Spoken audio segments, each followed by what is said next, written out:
Early preparation is the critical first element in creating a world-class forehand, and it's exactly the same if you want a great forehand at any other level of play. But preparation, especially on the forehand, is probably the most misunderstood concept in coaching and teaching. In the modern game, we have an amazing range of technical issues to consider: grips, backswings, hitting arm positions, stances, finishes, etc. There are a lot of options and a lot of decisions. But the one virtually universal commonality is how pro players prepare.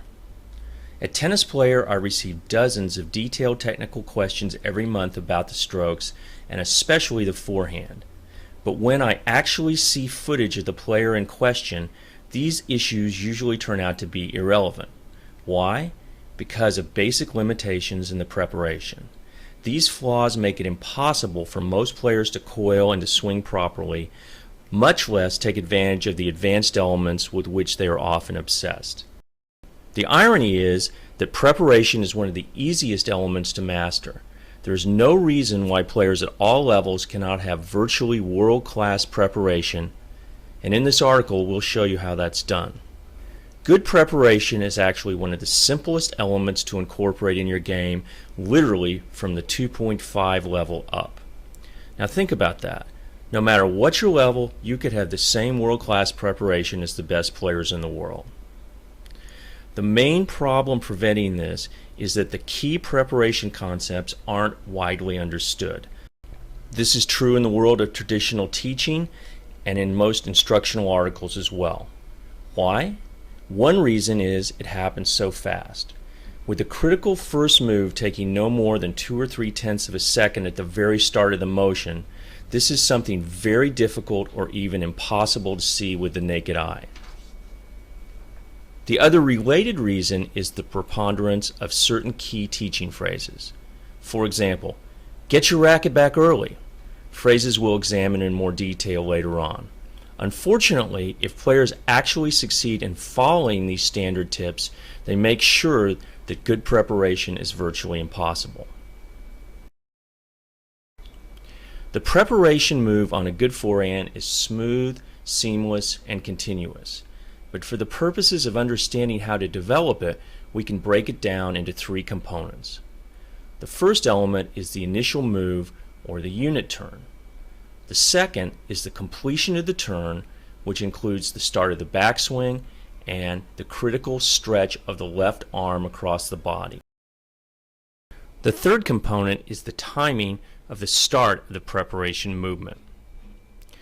The unit turn initiates the preparation by starting the sideways movement of the body to the ball. It's a combination movement that includes both the feet and the torso. We call it the unit turn because the feet and the body work together. The feet start to turn sideways with the right or outside foot turning toward the right sideline. Simultaneously, the hips and shoulders begin to rotate until the shoulders reach about a 45-degree angle to the baseline. At about the same time, the left foot will also turn, rotating sideways and forward with the turn of the hips. The player rotates his left leg and comes up on the toes of his left foot until the sole of his shoe is facing somewhere between the sideline and the back fence. An important point to recognize: the step pattern with the feet can vary in many ways. This pattern can be a pivot step, where the foot basically just swivels sideways. It can be a step out with a small step in the direction of the shot. It can be a larger step. It can be a reverse pivot step when the ball is hit right at the player in the center of the court, or when the player moves around the ball to hit from an inside position. It can also be a drop step, or what other writers have called a gravity step, typically when players are moving wide or are on the run.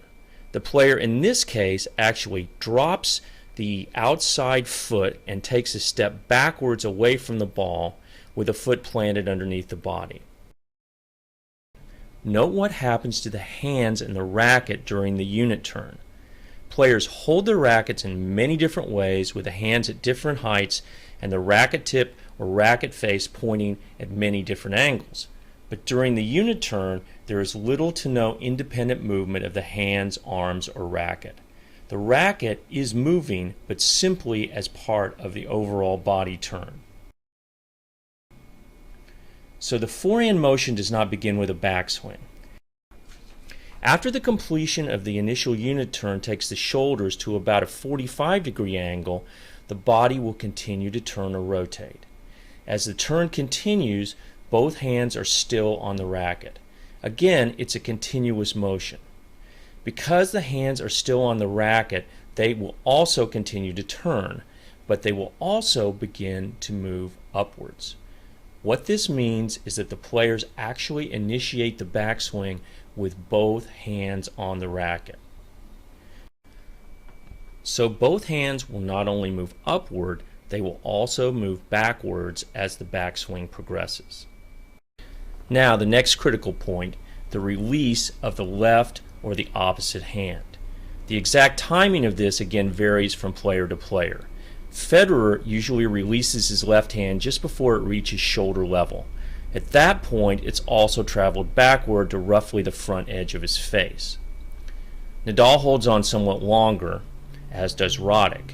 They both release with the opposite hand a little higher, say around eye level, so that the hands have also moved back closer to the back edge of the head. And are these differences significant? Probably not, because at this point the opposite hand has done its job of continuing the turn and helping to start the upward backswing motion. But now we get to the critical role of the left arm in the completion of the preparation. Watch what happens as the hands start to separate. The left arm starts to straighten out and then it extends across the body.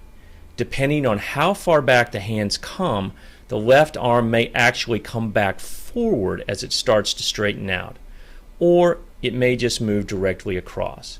In either case, the left arm stretches out until it is completely straight and pointing at the sideline at about a 90-degree angle. This is the critical final element in the preparation. The straight left arm stretched across the body. Watch how this stretch affects the shoulders.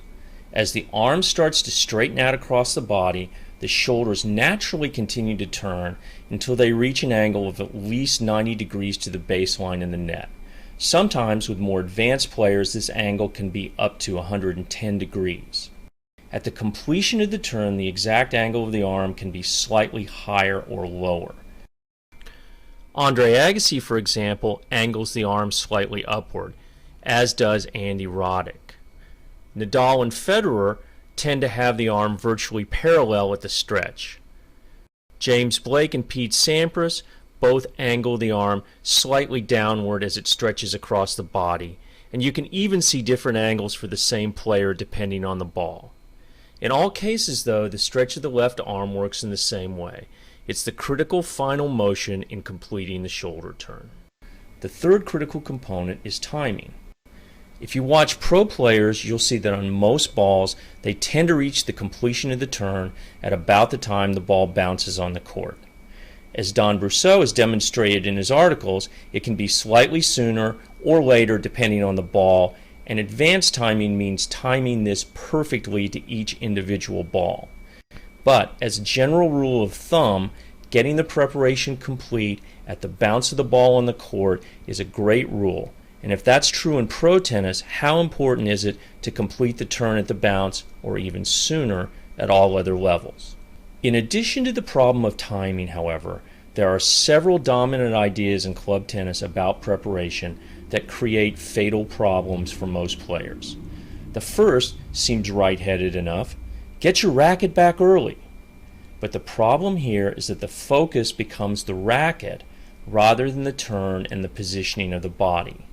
Typically, players trying to follow this advice immediately separate the hands. Once this happens, it's certain they will not be able to fully turn. A second related idea is start the motion with the backswing. Typically, players trying to follow this idea will start the motion with a huge upward circular movement of the arm. Again, they will have no chance to complete a full body turn. Worse, They will often be unable to position the racket below the ball in time to hit up, and in the extreme case actually end up slicing the forehand instead of driving it with topspin. And the third concept, point at the ball with the left hand. Although following this idea won't destroy your forehand and you can master many of the elements, the problem is that the turn will still be restricted and the player will never get as much power or spin as with a full turning motion. The reality is that learning a full body turn and how to stretch the left arm across and how to initiate it immediately after the opponent's hit are among the most simple technical moves in the game of tennis. They can make an astounding difference in your ability to generate power and have the forehand you always wanted. So go for it.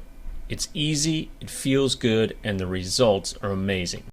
Next in this series, let's take a detailed look at the shapes of the backswings and see what the pros actually do. Stay tuned, okay?